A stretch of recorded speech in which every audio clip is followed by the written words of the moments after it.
Star Conflict celebrates the anniversary of the moon landing with 3 months of content and rewards. League of Legends goes beta with a new community-inspired game mode. Blizzard dishes out a survival guide around its latest World of Warcraft update, and now you can officially play hide and seek in Fortnite.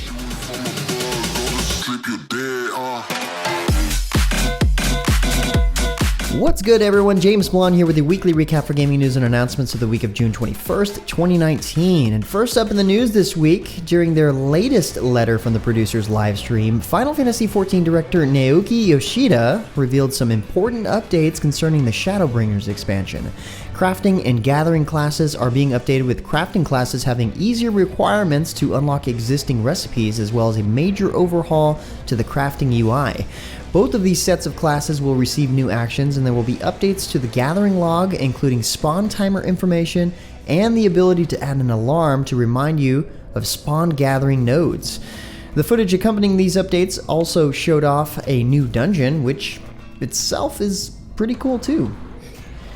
In another bit of trailer-related news, Bandai Namco showed off a new trailer this week for the upcoming free-to-play MMO Bless Unleashed. It showed off the field bosses that will offer unique challenges and rewards to players as they traverse the game's world. These bosses include creatures like powerful cyclops, harpies, trolls, and other massive threats to humanity. Definitely a trailer to check out. On a slightly similar note, Black Desert Online's first ever support class, Shai, will be available on Xbox One and PC starting on June 26th. Starting this week and running until June 26th, players can participate in a Shai customization event to earn items and rewards. To enter, all you have to do is create and customize a Shai character, and players who do this will receive an in-game title and accessory alongside several items that can help them while leveling up. The full terms and conditions of the event can be found over on the official Black Desert Online website. In addition to the customization event, trial account holders will have a chance to earn a free copy of Black Desert Online by reaching level 50 and logging in on 7 different days during the event period that runs from today until July 3rd. Better get started. Also in console MMO news, Perfect World Entertainment and Cryptic Studios were proud to release the largest update yet for Neverwinter on PlayStation 4 and Xbox One this past week with the debut of Undermountain.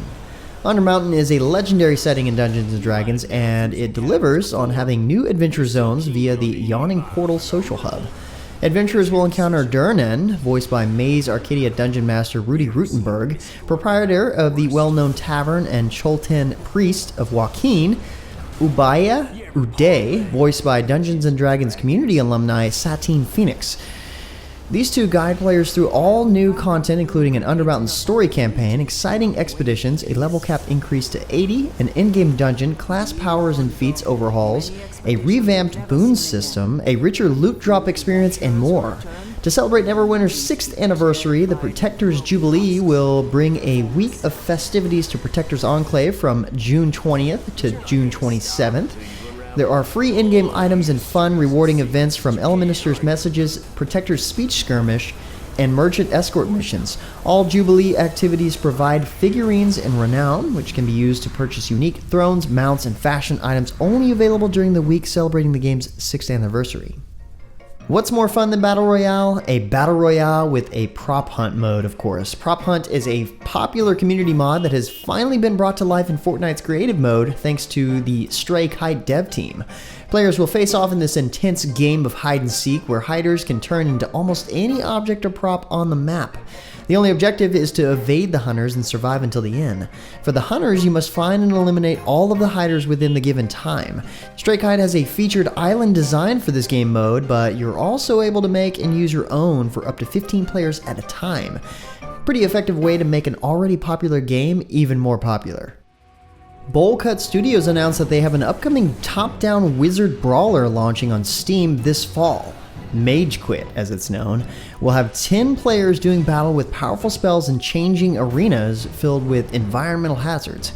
Each player will have up to 7 spells to use, and physics will play a big role in how those spells unfold. Each kill a wizard earns lengthens their beard, and the longest beard at the end of the game wins. Matches can be played as a free-for-all or with up to 3 different teams competing simultaneously. Looks a lot like Magic Wizard Wars, may it rest in peace, but with the crazy environmental hazards and just as many spell combos. I doubt this game is any less forgiving. Next up, it's pretty safe to say that here at MMO Huts, we like Warframe. Like a lot.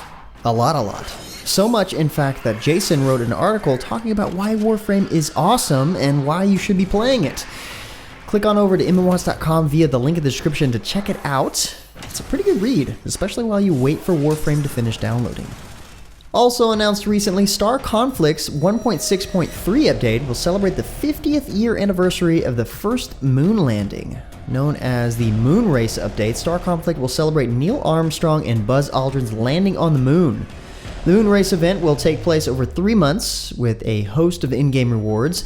The grand prize, which awaits only the most daring of spacefarers, is the Custodian, an exclusive frigate to join the player fleet. It features a powerful shield control system, plasma guns, and can also stealth itself.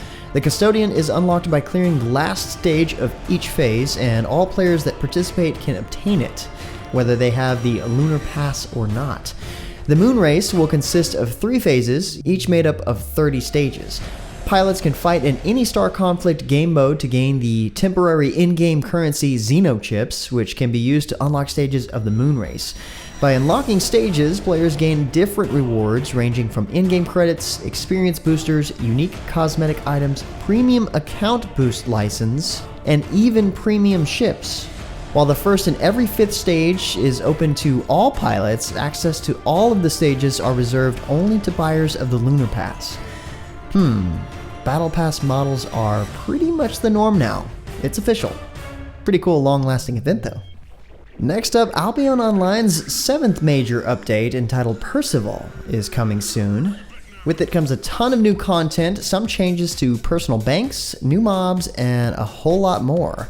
One of the biggest changes is the addition of solo randomized dungeons, where players can tackle a host of fierce creatures and use dungeon maps to unlock higher tier dungeons, with even greater challenges and loot. The update will also feature mount skins and greater focus on customization. The mount skins will offer permanent changes to your mount's appearance, from standard and exotic mounts. Character customization will also arrive with dozens of hair, beard, face, and underwear options, of course.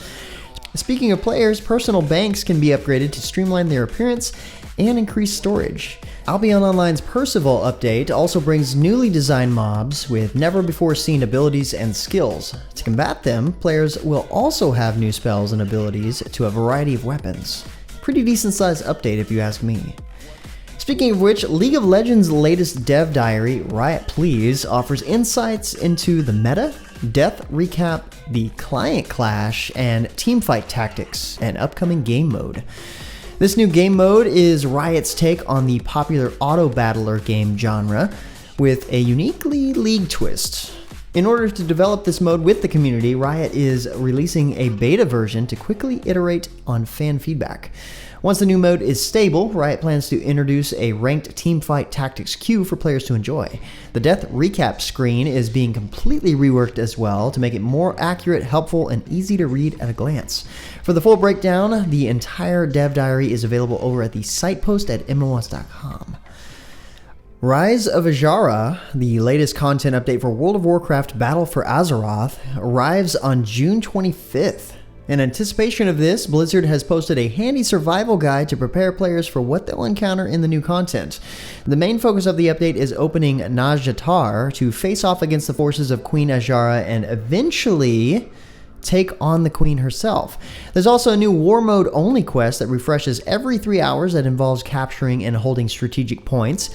Winning each round will earn you battle commendations that can be traded for unique gear, including Inkscale Deepseeker Seahorse mount. There are also special tokens players can earn while killing enemies in Nazjatar that will earn special gear that grants bonuses to your character while in Nazjatar and the upcoming Azshara's Eternal Palace raid. This benthic armor can be further upgraded using prismatic mana pearls, which are also found while adventuring in this zone. Pretty cool little survival guide they introduced. And finally, for a last bit of news, Realm Royale is now available to play for free on Nintendo Switch. Switch players can now join the crossplay madness with over 10 million other players on the go or in the comfort of their own homes, including the latest update for Realm Royale entitled The Eternal Conflict, all without the need for a Nintendo Switch Online subscription. Anyway, guys, that's about it for all the major news and announcements for this week. For more information on the news topics, check the links in the description below. Feel free to discuss the news or even more news in the comments below. And don't forget to like, subscribe, and share this video. But until next time, guys, that's going to be it for me. I'm James Blonde. See you out there, gamers.